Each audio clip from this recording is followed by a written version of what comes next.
Rangers fans have been demanding the Union Bears do something. Well, the Union Bears have released a statement in regards to how Rangers Football Club has been run and also the managerial situation that we're in with Big Phil. So let's not waste any more time. Alright, let's dive into the Union Bears statement. And I quote, "Our club is being destroyed by incompetence and a board that has lost all respect for the supporters who built this legacy. The time for action is now. For years, the board and the club owners have shielded themselves behind the failures of management teams, using them as scapegoats to mask their own lack of vision, leadership, and respect for us. We cannot stand by any longer. The playing squad, particularly the senior players, must also shoulder some responsibility. They look set to see off yet another manager, consistently falling short of the expectations that come with wearing the Rangers jersey. Their lack of accountability on the pitch mirrors the feelings we see in the boardroom. While the dismissal of Philip Clement is necessary, it is not enough. The deeper issue still remains. A board that has failed to match the ambition, pride and standards of our club. They have squandered opportunities, mismanaged resources and disrespected the support. The loyalty of the Rangers support should not be treated as a free pass for failure.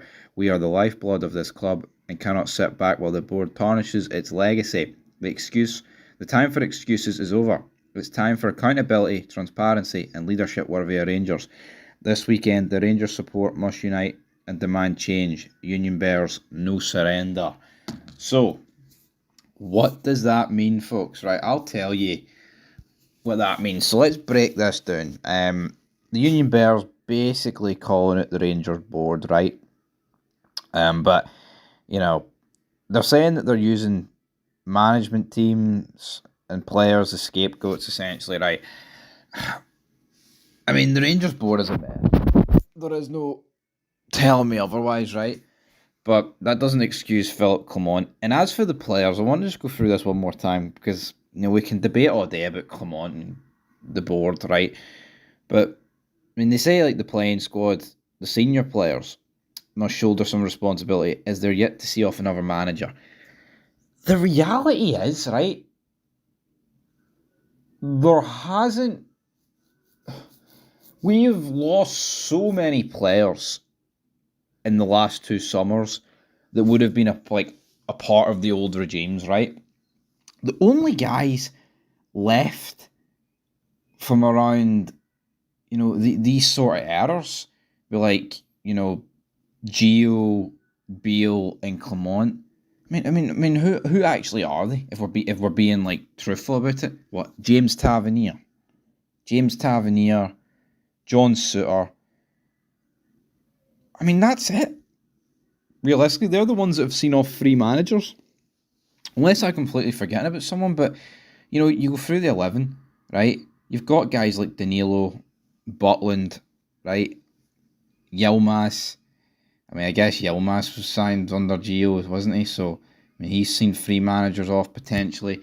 But it's like, the years of, Kent, Lundstrom, Morelos, Roof, Barisic, Goldson, etc., Odd Emmons.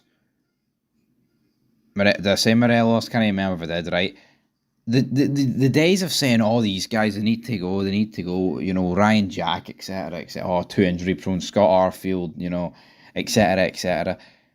The days of just pointing the finger at all those guys and saying, we'll get rid of them, some of them are too old, they're too injury prone, etc., they don't get what it means. It's like, there's barely anybody left. James Tavernier's currently injured. By the way, look, all of us wanted Tav dropped, but it was never. I mean, you would have to be having the craziest Cocoa Pops of all time, my friends, to think James Tavernier getting dropped out this Ranger squad was going to automatically fix things. Because look, he's been injured now for a good few games, and it's been dross. Now, some of the games have been alright. Some of the games where he hasn't played have been alright. Would it be better for us if we could actually play one of our right backs actually in his position? Of course. Like Sterling, but you're having to play like Yilmaz right back. I just don't understand this argument though about like players.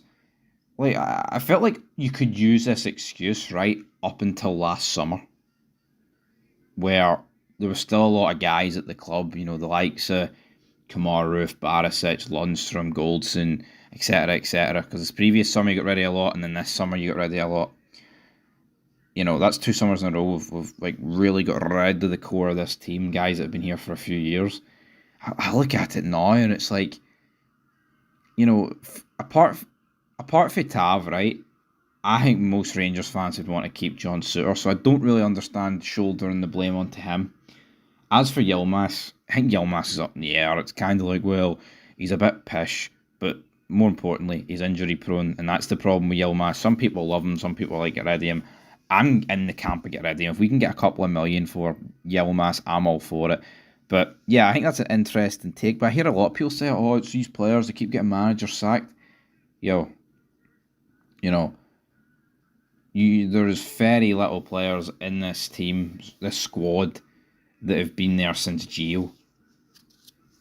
Like you can look at. I mean, there is a few. Like I'm not going to pretend there ain't, because there is, but it's not the amount that some people might think it is when you actually break it down. So, yeah, I mean, they're talking about the dismissal of Clement as necessary. They're saying it's not enough. A board that has failed to match the ambition, pride, and standards of our club. They've squandered opportunities. They have the mismanagement of resources. I totally agree. Yeah, the fans are just being treated like an absolute joke, to be brutally honest, at Rangers right now. But what's going to happen? I mean, they end by saying this weekend the Rangers support must unite and demand change. What sort of fashion is that going to be? I mean, you hear murmurs of protest this, protest that. I mean, Ibrox is going to be very intriguing on Sunday afternoon, because I'm already hearing talk about a lot of people aren't going, and the people that are going to go, I mean, we're all going to be pretty pissed off. It's like, what does a win even do? Everyone's feeling numb.